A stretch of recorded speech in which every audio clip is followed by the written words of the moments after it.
Hello everyone, स्वागत है आप सभी का हम सबके प्यारे से यूट्यूब चैनल पर। और आज हम स्टडी करने वाले हैं वाइब्रेशनल रोटेशनल स्पेक्ट्रा। अगर मॉलिक्यूल के पास वाइब्रेशनल मोशन भी हो रहा है और रोटेशनल मोशन भी हो रहा है तो उसका स्पेक्ट्रा की स्टडी करेंगे हम लोग आज। चलिए आज देखते हैं कि आखिर वाइब्रेशनल रोटेशनल स्पेक्ट्रा की ज़रूरत क्यों है। ज़रूरत इसलिए है क्योंकि एक मॉलिक्यूल अगर वो परमानेंट डाइपोल मोमेंट रखता है तो वो वाइब्रेशनल स्पेक्ट्रा भी दिखा सकता है और रोटेशनल भी दिखा सकता है। अगर मॉलिक्यूल वाइब्रेट कर सकता है तो वो रोटेट भी कर सकता है। तो नेचर में अगर आप स्टडी करना चाहते हैं तो हमने अलग अलग स्टडी तो कर ही रखी है, पर उसका कंबाइंड इफेक्ट देखेंगे तो वही एग्जैक्ट आपकी स्टडी होगी। शुरुआत कहाँ से होती है? शुरुआत ये होती है कि जो आपने वाइब्रेशनल बैंड देखा था, actually rotational band, rotational spectra आपने देख लिया, वाइब्रेशनल देख लिया। अब आपने जो वाइब्रेशनल बैंड देखा था, मैं आपको याद दिलाता हूं, एक आपके पास फंडामेंटल बैंड था, उसके बाद फर्स्ट ओवरटोन था, फिर सेकंड ओवरटोन, फिर थर्ड ओवरटोन, और इसकी स्टडी हमने पिछले वीडियो में की थी। ठीक है, ये फंडामेंटल बैंड है और ये क्या है? ये ओवरटोन्स है आपके। ठीक है, अब सवाल ये है कि ये जो ओवरटोन्स हैं और ये फंडामेंटल बैंड है, क्या ये, इनको बैंड क्यों कहा गया? पहली बात, ये बैंड क्यों कहा गया? ठीक है, अगर ये बैंड है तो किस तरह से बने हुए हैं, इनका स्ट्रक्चर क्या है? आप जानते हैं लाइन स्ट्रक्चर ये होगा कहीं ना कहीं। तो ये आपके क्या है? ये ओवरटोन्स है। अब आइए फंडामेंटल बैंड की थोड़ा सा इसकी स्टडी करते हैं। इसको जब फर्दर थोड़ा सा हमने मैग्नीफाई किया तो क्या हमें दिखा? हमें दिखा कि ये जो बैंड है वो इस तरीके से बना हुआ है।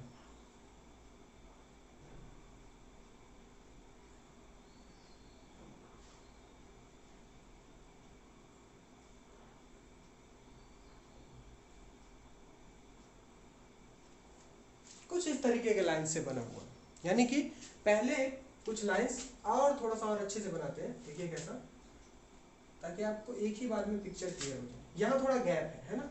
उसके बाद से ये था, फिर ये है, फिर ये है, फिर ये है। अब क्लियर हो गया होगा। देखिए यहाँ पर दो तरह की आपको लाइंस दिख रही हैं। एक ये गैप के इधर की लाइन है जिनका सेपरेशन बढ़ रहा है। ठीक है, इन लाइंस का जो सेपरेशन है वो बढ़ रहा है, ऐसा आपको ऑब्जर्व हो। ठीक है, ये सेपरेशन यहाँ बढ़ रहा है, फिर यहाँ बीच में आपको गैप मिल रहा है और ये सेपरेशन डिक्रीज हो रहा है। ठीक है, इनके बीच का सेपरेशन डिक्रीज हो रहा है।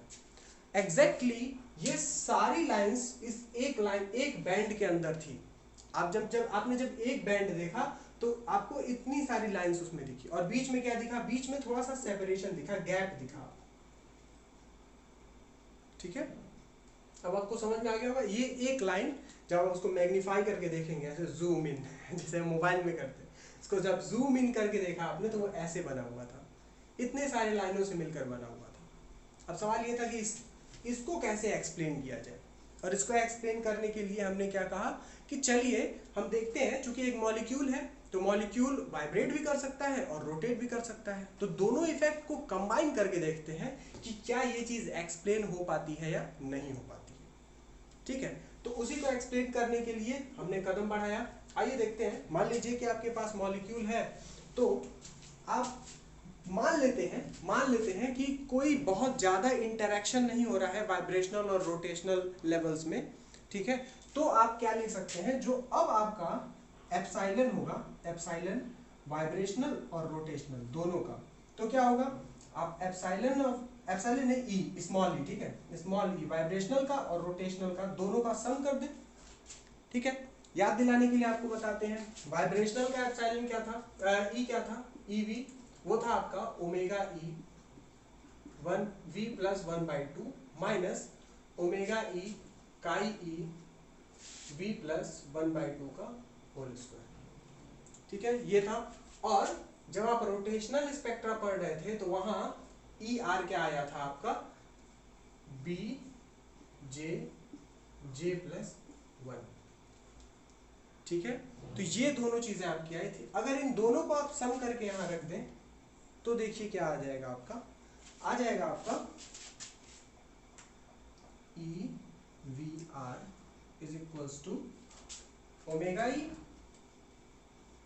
v plus 1/2 minus omega E chi E v plus 1/2 का whole square plus B J plus 1। तो आपने शुरुआत कहां से की? First we experimentally observe that the fundamental line is constituted of many lines. ठीक है, वो इस तरह से बनी हुई थी। ठीक है, सो दिस वाज क्या था? This was an experimental observation. We experimentally observe.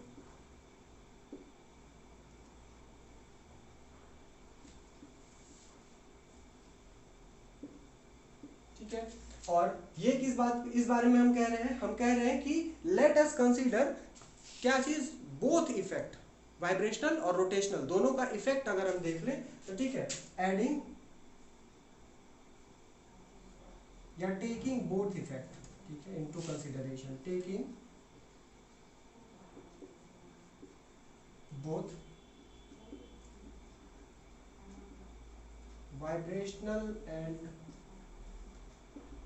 rotational effect into consideration। ठीक है, तो हम क्या लिख सकते हैं? ये लिख सकते हैं। ठीक है, अब देखिए आगे क्या होगा। अब हम जब डेल्टा एप्सिलॉन निकालेंगे, उससे निकालने से पहले हम देख लेते हैं, मान लीजिए कि आप एक लेवल बनाते, ठीक है, वी का आप लेवल बनाते। अब आप जानते हैं कि ये कैसा होगा? एन हार्मोनिक पोटेंशियल वेल की तरह होगा, ये इस तरीके का कुछ होगा, और भी बुरा होता है ना, और भी बुरा होता है, इस तरीके का होता है। तो यहाँ क्या होगा आपका?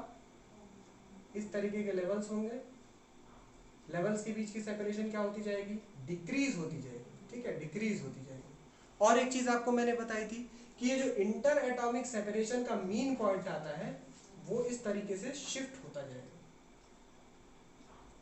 ठीक है, शिफ्ट होता जाएगा ना, बीचों बीच ही रहता है। ठीक है, आप मान के चलिए इस तरीके का रहेगा, ये है ना, ये पॉइंट्स अगर भले दूर बन जाए पर समझ जाइएगा। ठीक है, बीचों बीच रहेगा। तो ये आपका मीन पोजीशन, मीन पोजीशन क्या हो रहा है? मीन पोजीशन शिफ्ट होता जा रहा है, और मॉलिक्यूल अब इधर वाइब्रेट कर रहा है। एक मॉलिक्यूल मैक्सिमम इधर जा सकता है, इधर जा सकता है, यानी कि आर क्या हो रहा है? आर इंक्रीज कर रहा है। अब बेसिकली देखिए तो क्या हो रहा है? आर इंक्रीज कर रहा है, इंक्रीज कर रहा है, इधर जा रहा है। ठीक है, तो पहले आपका आर क्या था?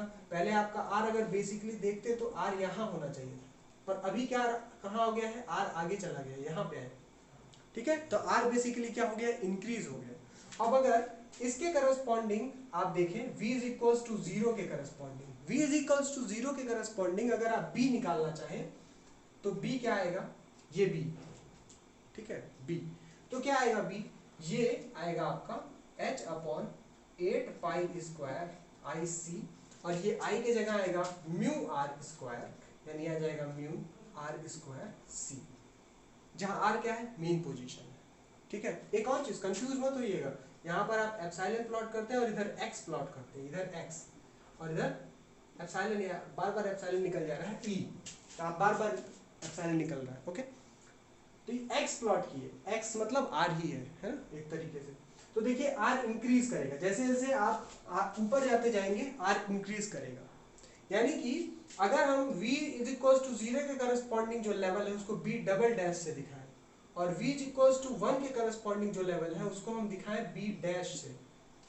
ठीक है, तो हर चीज अगर दिखाएं तो यहाँ r डबल डैश होगा और ये होगा r डैश। अब देखिए r डबल डैश यहाँ पड़ रहा है और r डैश इससे थोड़ा आगे पड़ रहा है, यानी कि r डैश जो होगा वो ग्रेटर होगा r डबल डैश से। बहुत ज्यादा सेपरेशन नहीं होगा पर होगा। इसके करस्पॉन्डिंग आप देखिए, यानी कि 1 upon r dash square will be less then 1 upon r double dash square. ठीक है, स्क्वायर भी कर देते तो भी कुछ नहीं होता है ना, r dash greater than r double dash, r dash square greater than r double dash square, यानी 1 upon r dash square minus 1 is less then r double dash square. ये रिलेशन तो आपको समझ में आ रहा होगा क्यों हो रहा है, एनहार्मोनिसिटी की वजह से हो रहा है। ठीक है, अब b का क्या कहानी है?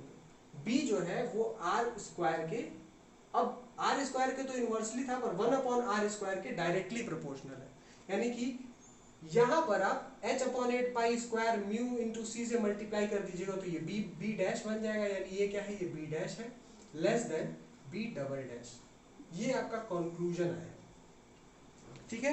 तो हम क्या लिख सकते हैं कि from an harmonic potential well we can easily observe that B dash is less than B double dash, ठीक है। इसको आर एवरेज वगैरह लेकर भी करते हैं, पर आप यहां से जस्टिफाई कर सकते हैं आराम से। तो इसमें आप क्या लिख सकते हैं, let B dash and B double dash B, ये रोटेशनल कांस्टेंट्स है ना, रोटेशनल कांस्टेंट्स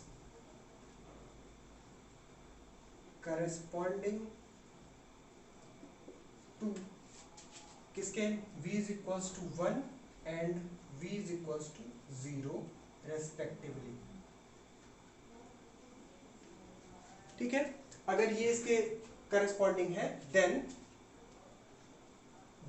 आप ये ट्रीटमेंट कीजिए, ये चीज क्या लिखेंगे, r dash will be greater than r double dash, ठीक है, एम्प्लॉयज दैट r डायरेक्ट लिख देते हैं, है ना, आपको समझ में तो आ ही गया होगा। 1/r डैश का square will be less than 1/r double dash का square, implies that b dash will be less than b double dash, ठीक है। b डैश क्या होगा, b डबल डैश से छोटा होगा, ठीक। इसको नोट डाउन कर लीजिए, अभी हम लोग फिर से आगे बढ़ते हैं, इसको नोट डाउन कर लीजिए। चलिए देखिए, हमने ये दिखा दिया कि b डैश जो होगा वो b डबल डैश से छोटा होगा। इसका मतलब क्या हुआ, इसका मतलब हुआ ये कि जो आपके v इज इक्वल्स टू 0 के करस्पॉन्डिंग अगर आपने जो रोटेशनल लेवल्स लिए हैं उनके बीच सेपरेशन b डबल डैश से होगा, b डबल डैश से डिसाइड होगा, वो सेपरेशन जो होगा वो बड़ा होगा b डैश के करस्पॉन्डिंग, ठीक है। नहीं समझ में आई, हम लिख देते हैं उसके बाद बनाते हैं तब समझ में आएगा, ठीक है। देखिए क्या है, this means that, it means that the separation among rotational levels corresponding to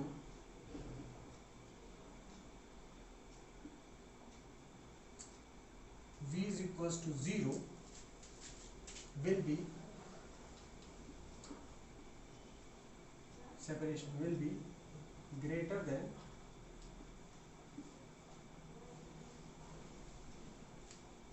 that of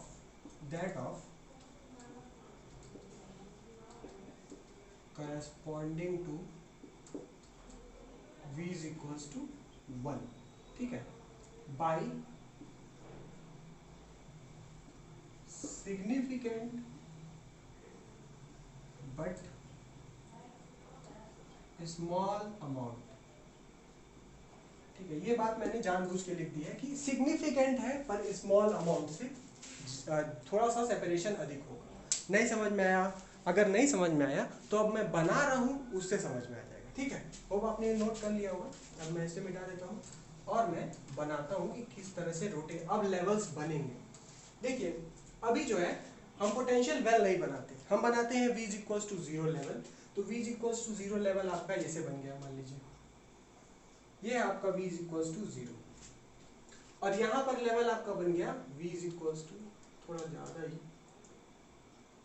यहाँ बना देते हैं, ठीक, यहाँ बन गया आपका v is equals to 1 level, ठीक है। अब देखिए v इज इक्वल्स टू 0 के करस्पॉन्डिंग एनर्जी कम है। अब इसमें यही है v इज इक्वल्स टू 0, इसमें रख दीजिए तो क्या आएगा, omega E into 1/2 omega E X E into 1/4, v is equals to 0 रख देंगे, ये टर्म हट जाएगा अभी फिलहाल, ठीक है, जब तक हम लोग रोटेशन को अभी इफेक्ट में नहीं ले रहे हैं। पर जैसे ही हम रोटेशन को इफेक्ट में लेंगे इस टर्म वैल्यू में इतना कुछ ऐड हो जाएगा, कुछ ऐड हो जाएगा, कुछ ऐड होने की वजह से जो कुछ भी ऐड होगा उसके corresponding j is equals to 0 के करस्पॉन्डिंग तो ये तो 0 हो जाएगा और यही टर्म आ जाएगा, यानी ये वाली लाइन। पर j इक्वल्स टू 1 रखेंगे तो क्या होगा, इसमें कुछ ऐड हो जाएगा। कितना ऐड हो जाएगा, 1 + 1 2b ऐड हो जाएगा। ठीक है, तो अब जब आएगा j इक्वल्स टू 1 के करस्पॉन्डिंग रोटेशनल लेवल, तो इससे ऊपर आएगा। ठीक है, इससे ऊपर आएगा क्योंकि उसमें कुछ ऐड हो रहा है। ठीक, अब v इक्वल्स टू 0 ही रहने दीजिए, j इक्वल्स टू 2 रख दीजिए, तो ये 6b हो जाएगा, यानी कि इससे कुछ ऊपर आएगा, पर ये इतना ऊपर नहीं आ जाएगा कि ये इसको क्रॉस कर जाए। क्यों क्यों क्यों? कारण ये कि ये जो है इसका सेपरेशन डिटरमाइन होता है ओमेगा ई से, याद आया होगा, ओमेगा ई से, और इनका सेपरेशन डिटरमाइन हो रहा है बी से। और मैंने आपको बताया था कि ओमेगा ई बहुत बड़ा होता है, ओमेगा ई का ऑर्डर होता है 10⁻³ और बी का ऑर्डर 1 से 10 के करस्पॉन्डिंग होता है। तो आप इसको क्रॉस नहीं कर पाएंगे। ठीक है, आप इसको क्रॉस नहीं कर पाएंगे। होप आप समझ गए होंगे। ठीक है, अब देखिए क्या है, v इक्वल्स टू 0 इसमें आप रखिएगा तो ये आएगा omega E by 2 omega E x E by 4। ठीक है, और उसके बाद आप b j इक्वल्स टू 0 1 2 3 4 ऐसे रखते जाएंगे तो लेवल्स आपको कैसे मिलेंगे, ये j इक्वल्स टू 0 के करस्पॉन्डिंग है। j इक्वल्स टू 1 रखेंगे तो क्या आएगा 2b, तो इसमें 2b जुड़ जाएगा, ये j इक्वल्स टू 1 के करस्पॉन्डिंग। फिर इसमें क्या जुड़ेगा 6b, है ना, याद आ गया होगा आपको 6b, ये 2 के करस्पॉन्डिंग। उसके बाद क्या जुड़ेगा 12b, तो ये आएगा 12b, ये 3 के करस्पॉन्डिंग। फिर क्या आता है 20b। ये सारी चीजें मैंने आपको रोटेशनल स्पेक्ट्रम में बताई है कि क्या सेपरेशन होता है, आपको अभी तक तो याद भी हो जाना चाहिए, नहीं याद है तो कोई बात नहीं, लेकिन एग्जाम तक याद हो जाना चाहिए, है ना। तो ये j इक्वल्स टू 0 1 2 3 4 के करस्पॉन्डिंग लाइंस है। और अब ये पूरा करस्पॉन्ड किसको करेगा, ये पूरा आपका करस्पॉन्ड करेगा v इक्वल्स टू 0।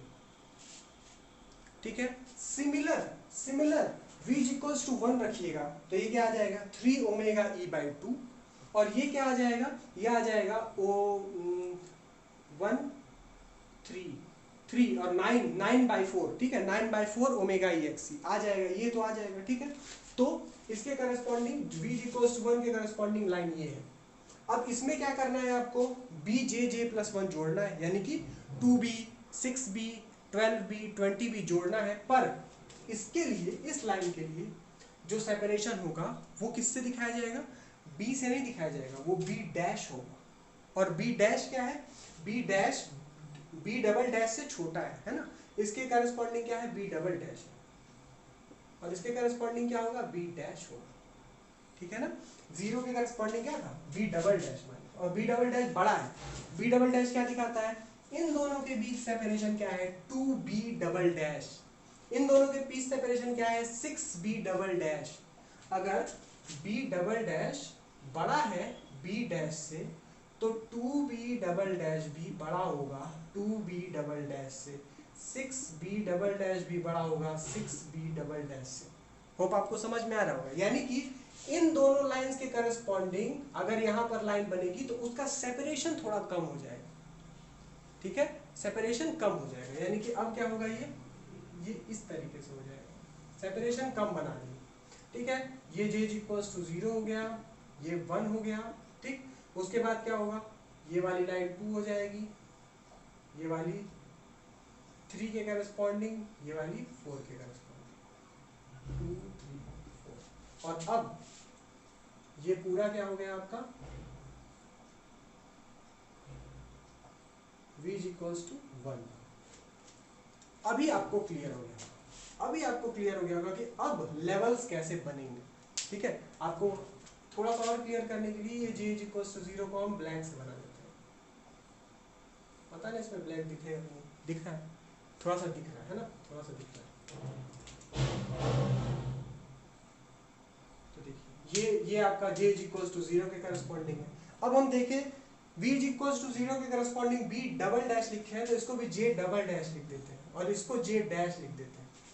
ठीक है, तो ये j' चलेगा, ये j' चलेगा, यानी कि जो छोटा वाला रहेगा उसको हम डबल डैश से दिखाएंगे और बड़े वाले को डैश से दिखाएंगे।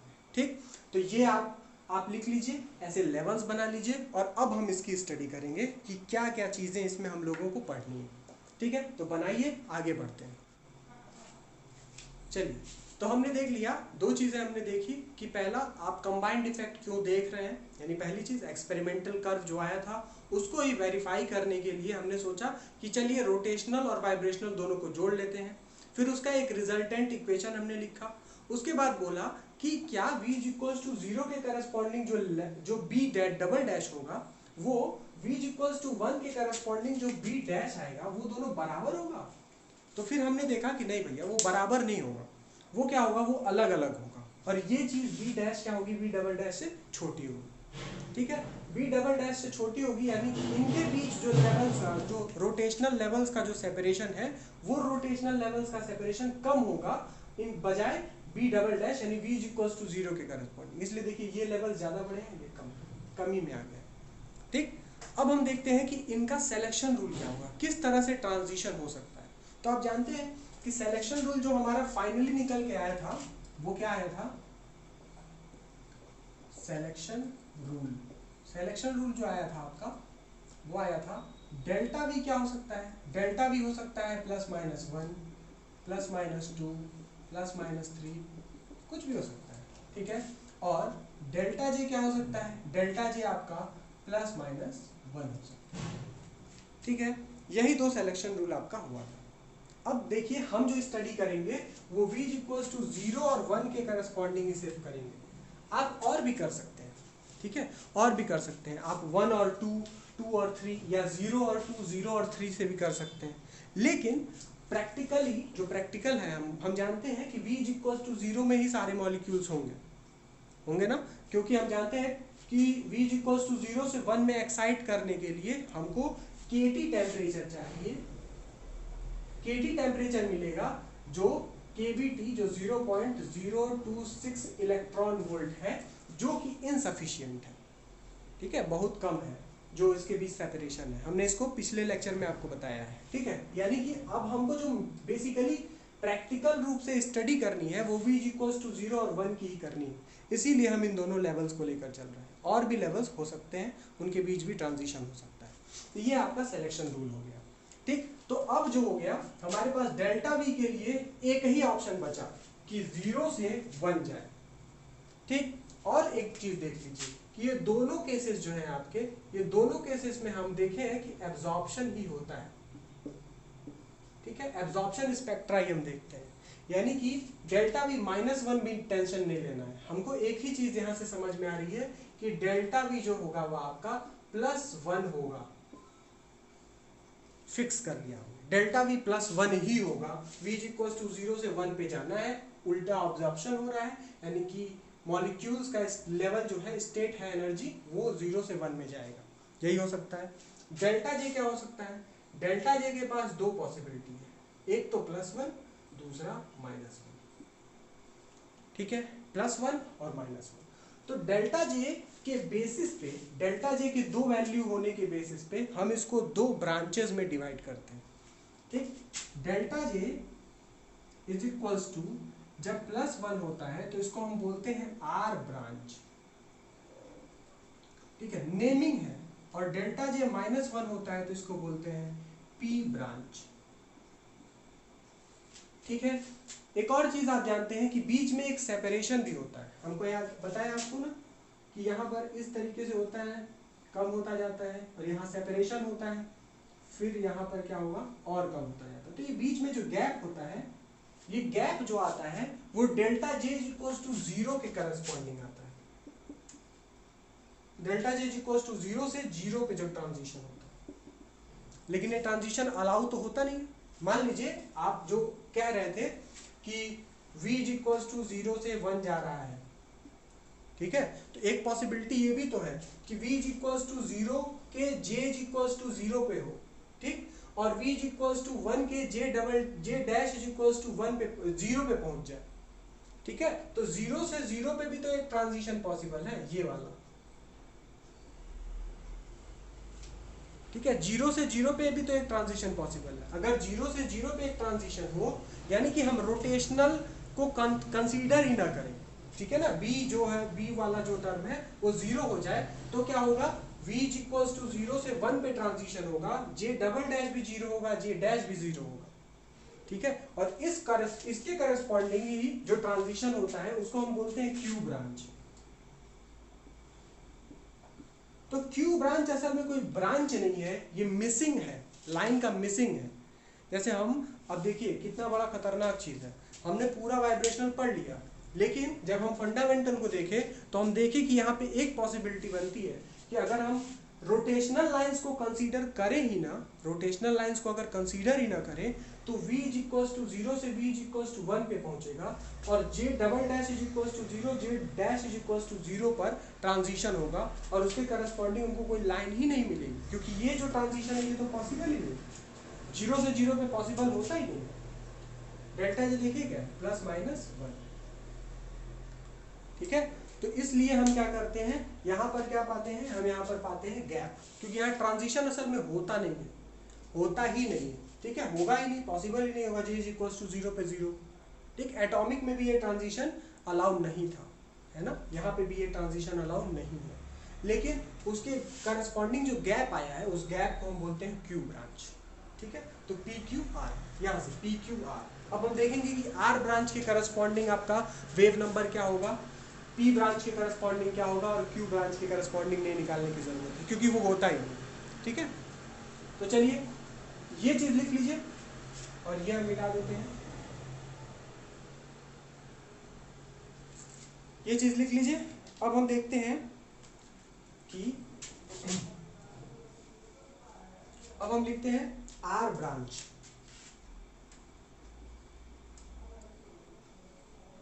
ठीक है। R branch arises due to transition when delta J क्या होगा, delta J is equals to +1 होगा, ठीक है। डेल्टा जे क्या होगा, +1 होगा, ठीक। डेल्टा जे अगर +1 होगा तो आप जानते हैं क्या होगा, जे डैश को आप हायर लेवल माने हैं, ठीक है, और जे डबल डैश को लोअर लेवल, यानी J dash minus J double dash is equals to क्या होगा आपका +1, यानी कि J dash is equals to 1 plus J double dash. बात समझ में आ गई, J dash is equals to 1 plus J double dash, ठीक।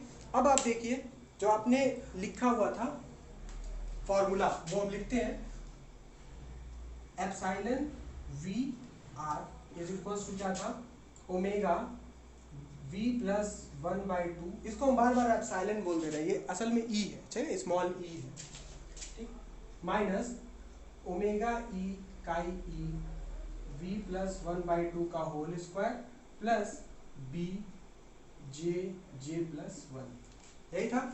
अगर यहाँ पे हम दो लेवल्स ले लें, पहला लेवल ले लें v इज इक्वल्स टू 0 के करस्पॉन्डिंग, तो एप्सिलॉन 0 आ रहेगा, जहां पर ये जो लेवल होंगे इसमें v इज इक्वल्स टू 0 रखेंगे, चलिए v आर कर देते हैं, ठीक। यहाँ से आपको दो लेवल्स निकालने हैं, पहला 0 के करस्पॉन्डिंग तो आएगा आपका epsilon 0 r is equals to आएगा omega, v is equals to 0 हो गया, omega by 2 minus omega E chi E by 4 plus b, यहाँ पे क्या माना गया है, v इज इक्वल्स टू 0 के करस्पॉन्डिंग b डबल डैश, और j को क्या माना गया है, j डबल डैश प्लस 1, ठीक है। ये बस नोटेशन है। उसके बाद आप जानते हैं एक लेवल क्या है, v इज इक्वल्स टू 1, तो एप्सिलॉन 1 r, ये क्या होगा आपका, यहाँ पर 1 रखेंगे तो आएगा 3 ओमेगा बाई 2, ठीक है, ओमेगा ई कर लीजिए, 3 ओमेगा बाई 2 माइनस ये हो जाएगा आपका 9/4 omega E chi E plus b dash J dash plus 1, ये दो इक्वेशंस आपके आ गए, ठीक है। इसको मिटा देते हैं ऊपर वाले को, सिलेक्शन रूल, ताकि हम आराम से लिख सकें।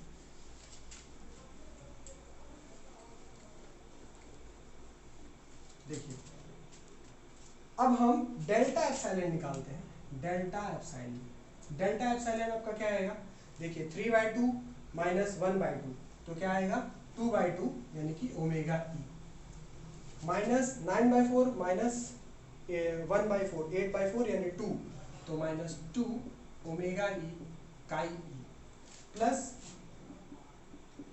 b dash J dash plus 1 minus ये माइनस हो जाएगा ना यहाँ से, b double dash J double dash J double dash plus 1। ठीक है, ये आ गया आपका। और यहाँ पर omega E minus two omega E X को आप लिख सकते हैं delta epsilon is equals to omega E 1 minus 2xe।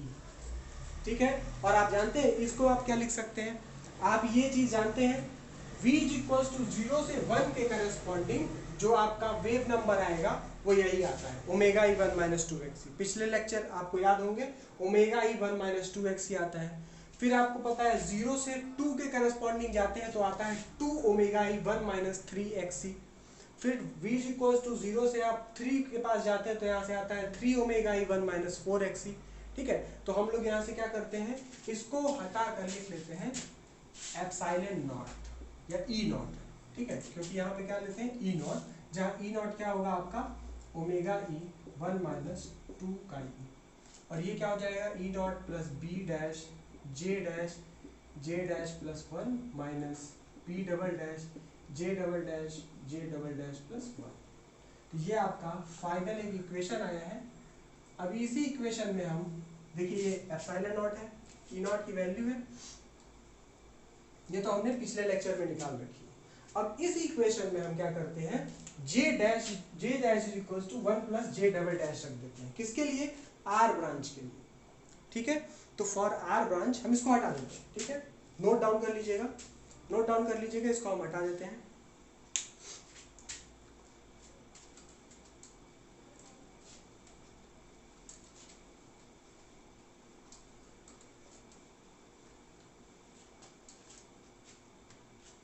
तो क्या आया, हम लिखते हैं फॉर आर ब्रांच क्या आएगा, delta J is equals to आएगा प्लस 1। ठीक, implies that j dash is equals to j double dash plus 1। अब ये j डैश की जगह पे हम j डबल डैश प्लस 1 यहाँ रख देते हैं और देखते हैं क्या आएगा। तो आएगा delta epsilon is equals to epsilon not plus b dash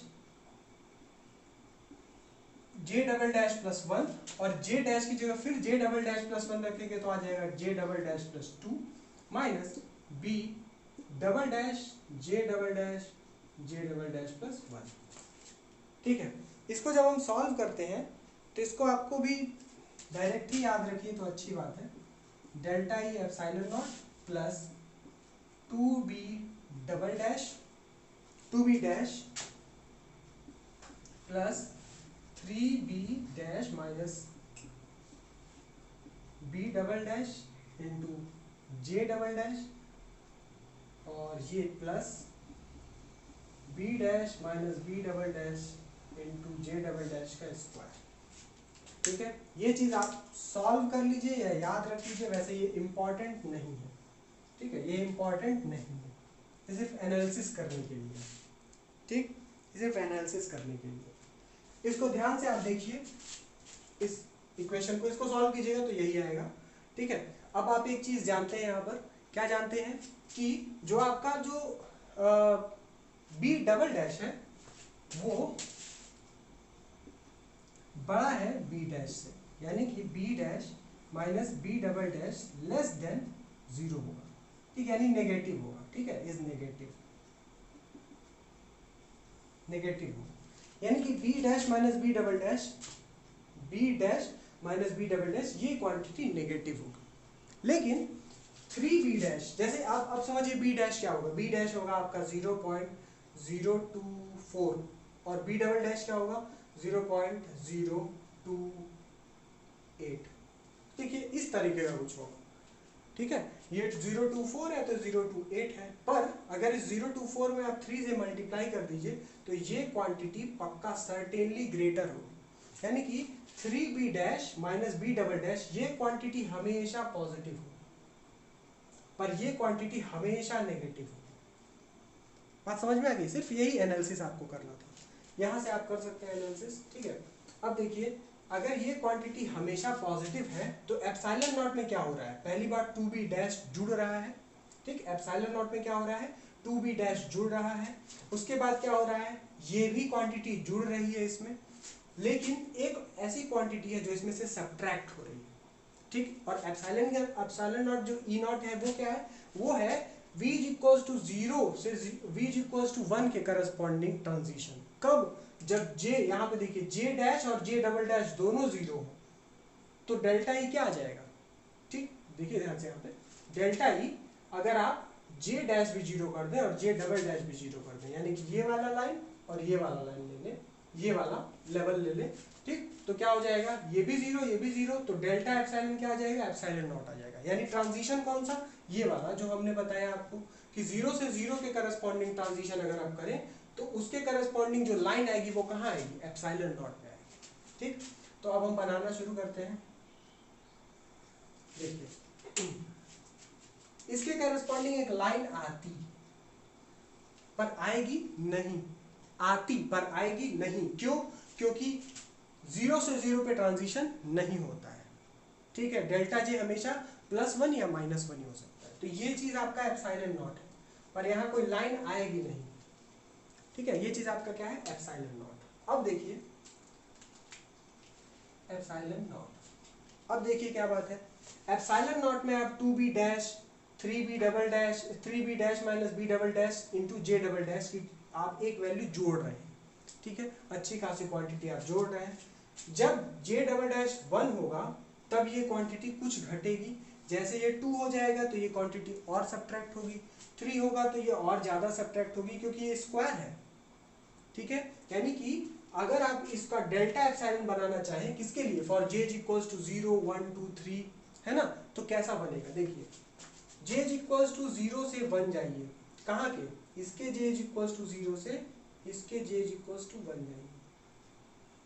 ठीक है, तो डेल्टा j क्या हो गया? +1। ठीक है, j dash is equals to j double dash +1। j double dash क्या है? 0 है, और j डैश क्या हो जाएगा? 1 हो जाएगा। एक लाइन आपको मिलेगी, एक लाइन मिलेगी। इसकी पोजीशनिंग आप यहाँ से निकाल सकते हैं, निकालने की जरूरत नहीं है। ठीक, एक लाइन आपको मिल गई। फिर डेल्टा j +1 कब होगा? जब आप j double dash is equals to 1 से इसके 2 पर जाएंगे, तब फिर आपको एक लाइन मिलेगी। ठीक है, फिर यहां से 2 से 3 पर जाएंगे, फिर आपको एक लाइन मिलेगी। फिर 3 से आप 4 पर जाएंगे,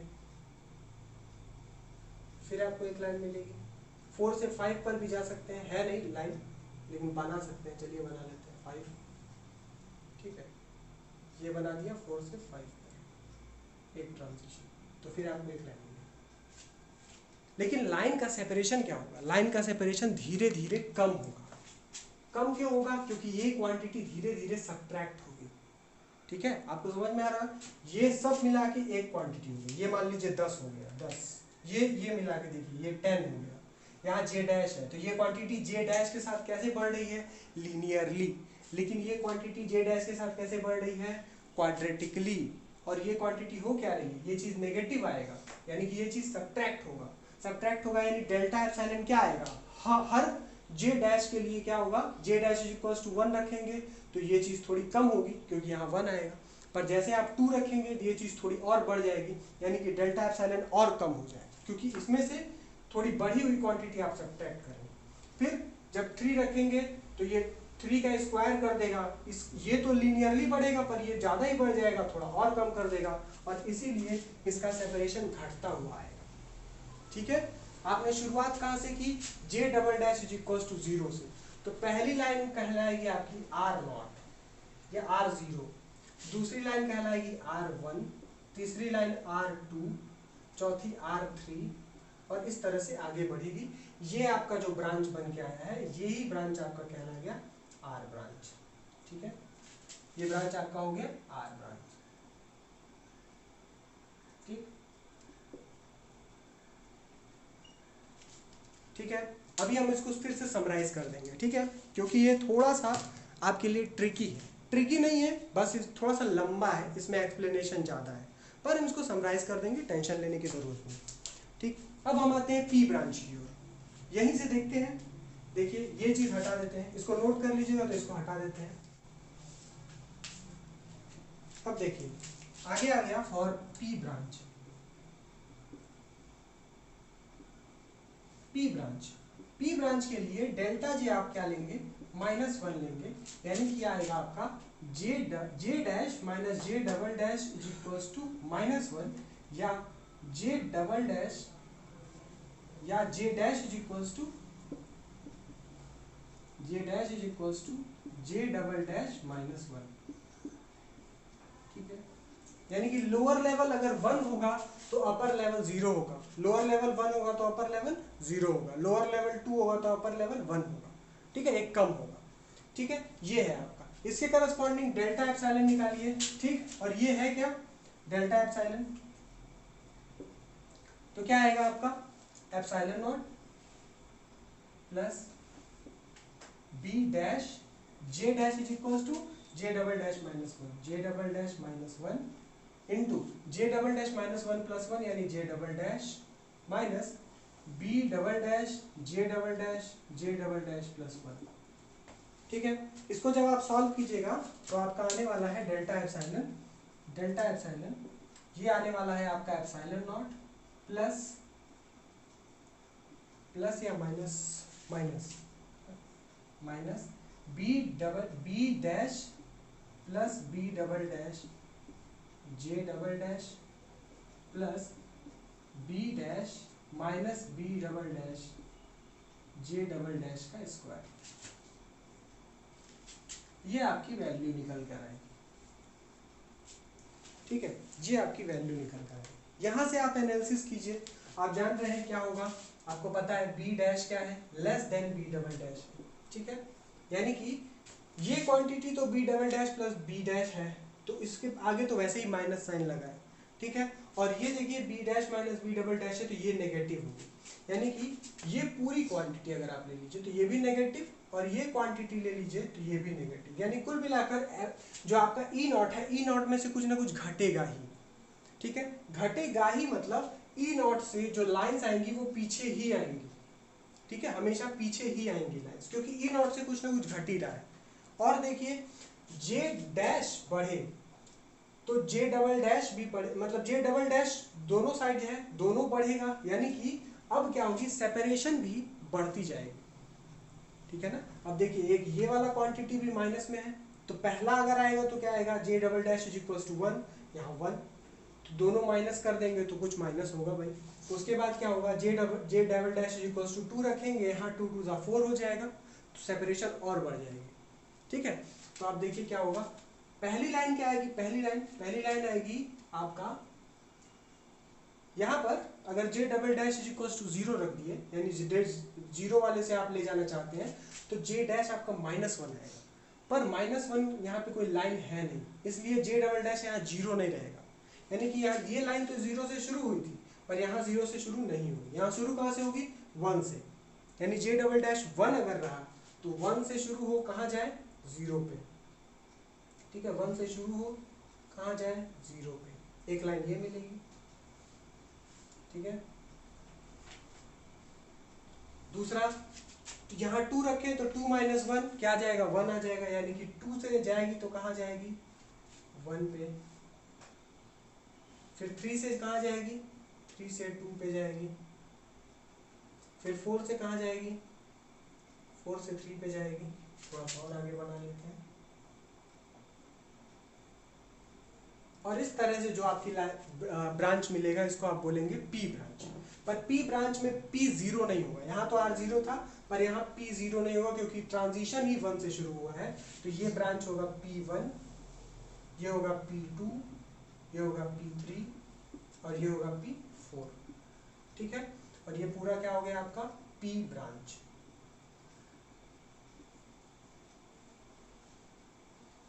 ये आपका पूरा हो गया पी ब्रांच। सेपरेशन देखिए बढ़ते जा रहा है, क्यों, क्योंकि ये देखिए एप्सिलॉन नॉट मान लीजिए 10 है, और ये है -2 इंटू जे डबल डैश, और ये है +1 इंटू जे डबल डैश।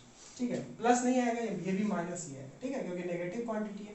अब देखिए जे डबल डैश यहाँ 1 रखिए तो क्या आएगा, 1 रखेंगे तो आएगा 10 माइनस 2 माइनस 1, यानी 3, 10 माइनस 3 7, तो 7, यानी कि ये पोजीशन क्या होगी, पहली वाली 7 पे होगी।